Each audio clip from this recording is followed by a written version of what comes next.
Akashvani presents Morning News.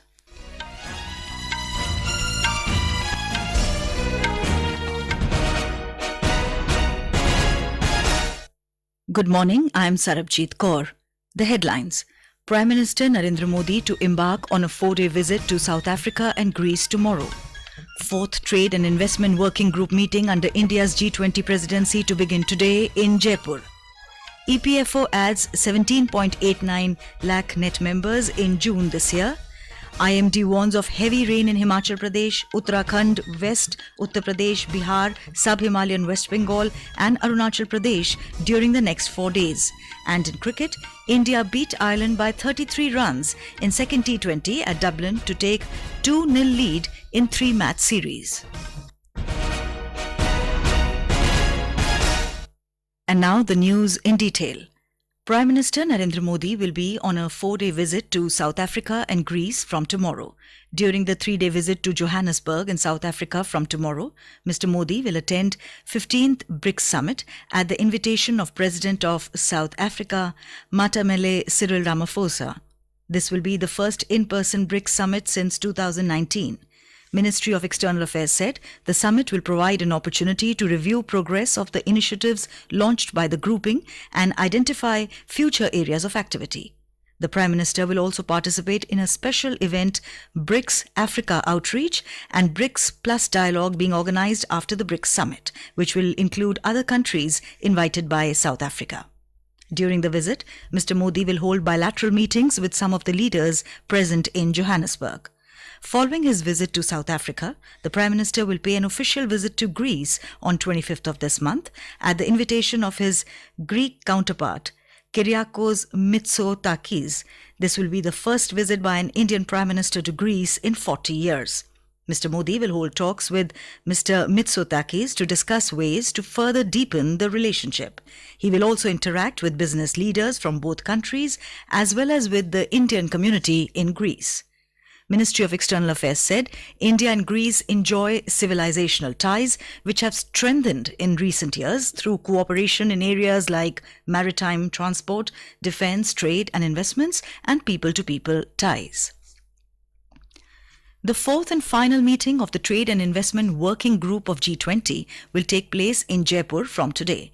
After this, the ministerial level meeting of the Trade and Investment Group will be held in Jaipur on 24th and 25th of this month.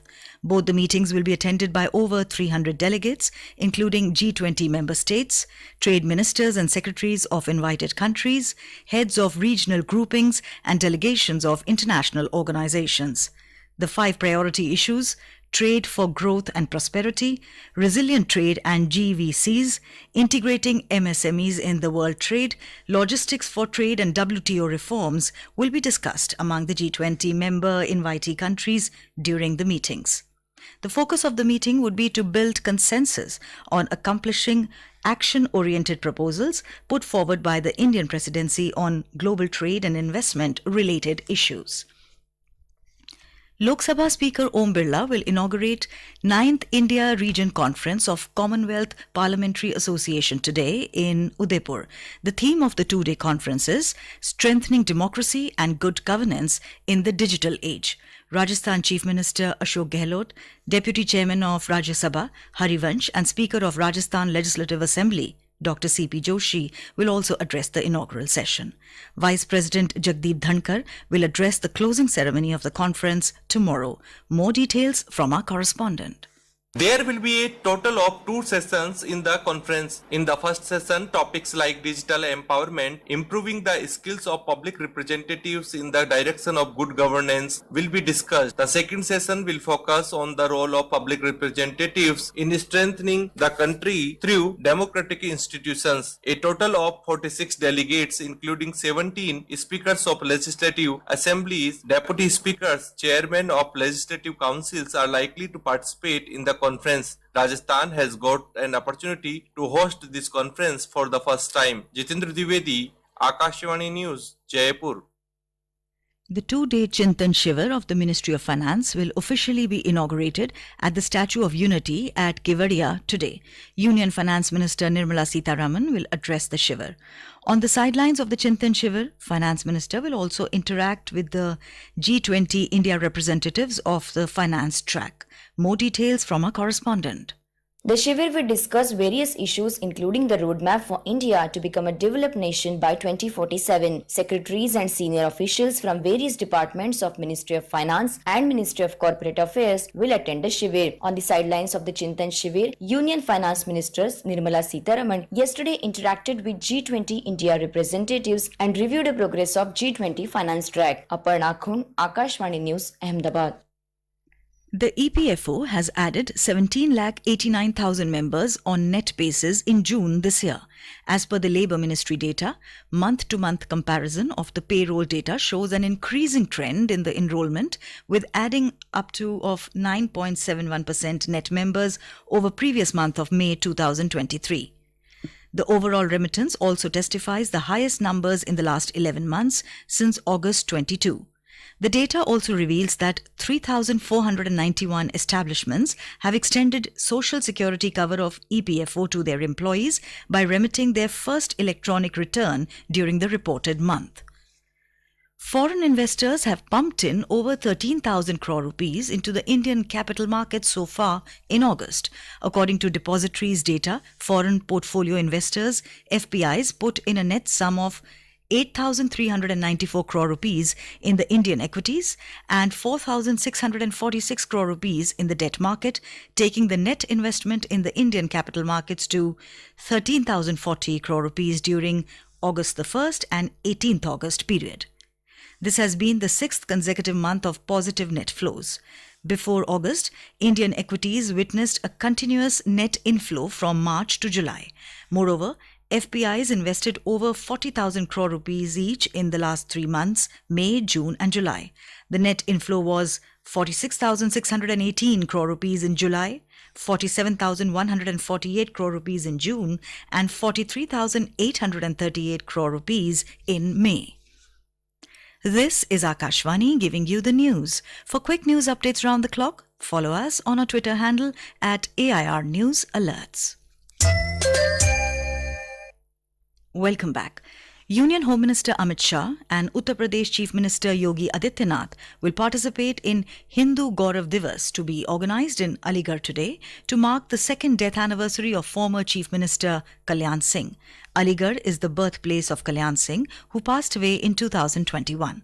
Both Deputy Chief Ministers, Keshav Prasad Maurya and Brajesh Pathak, BJP State President Bhupendra Singh Chaudhary and several central and state ministers will attend the function and pay tributes to Kalyan Singh.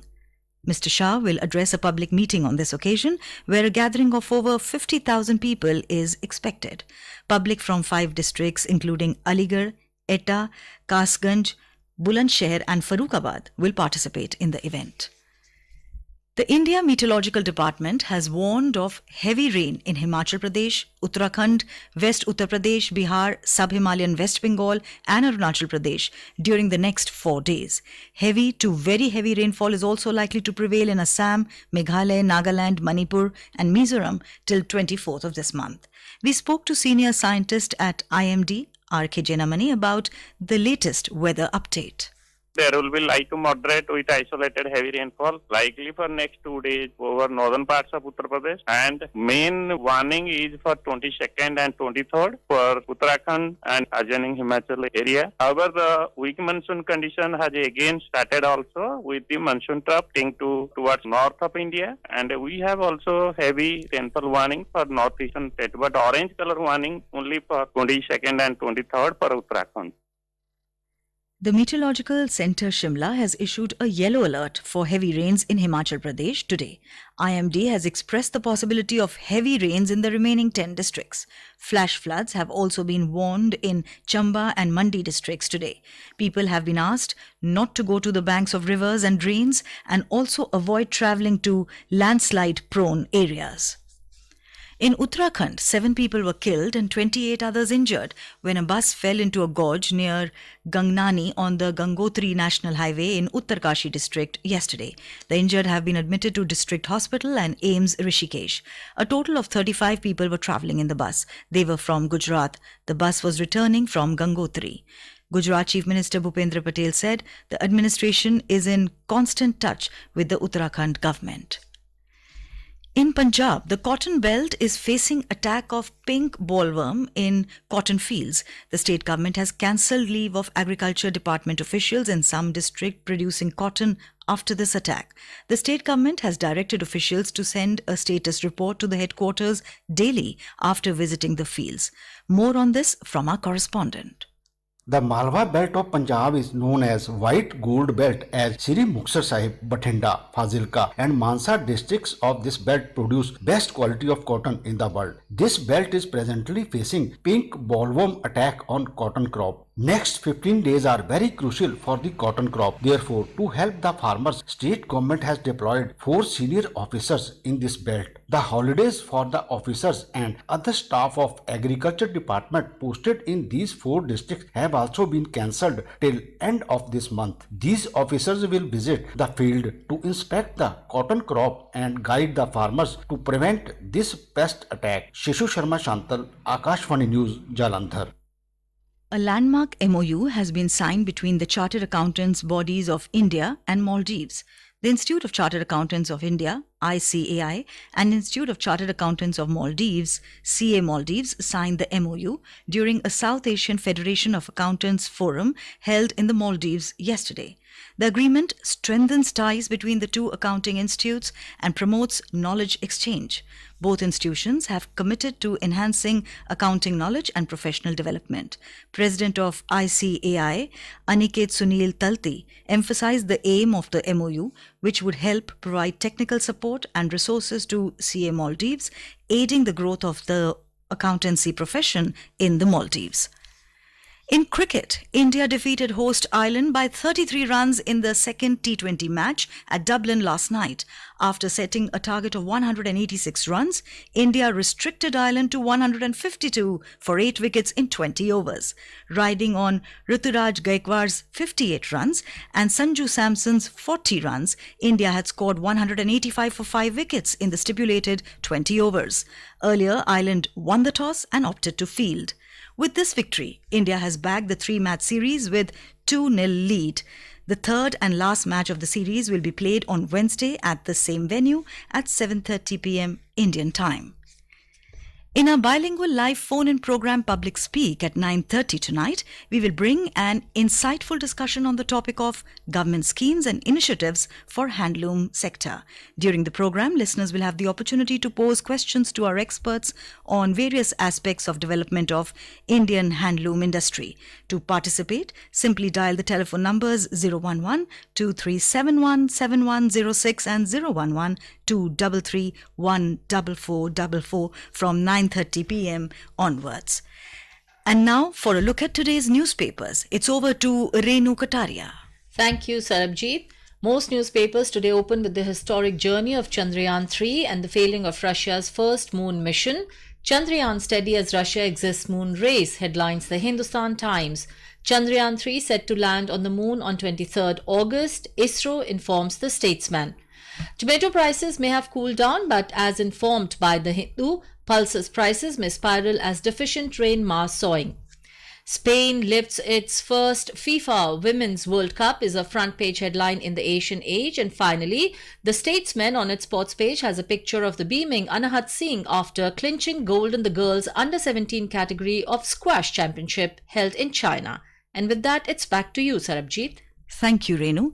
And now, before we end the bulletin, the headlines once again. Prime Minister Narendra Modi to embark on a 4-day visit to South Africa and Greece tomorrow. 4th Trade and Investment Working Group meeting under India's G20 presidency to begin today in Jaipur. EPFO adds 17.89 lakh net members in June this year. IMD warns of heavy rain in Himachal Pradesh, Uttarakhand, West Uttar Pradesh, Bihar, Sub-Himalayan West Bengal and Arunachal Pradesh during the next 4 days.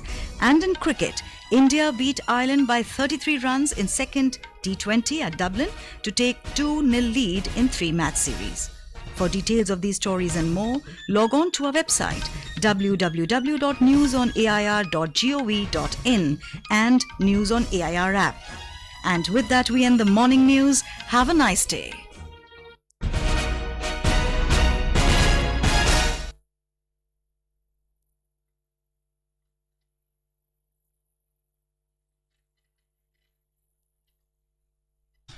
Akashvani से पेश है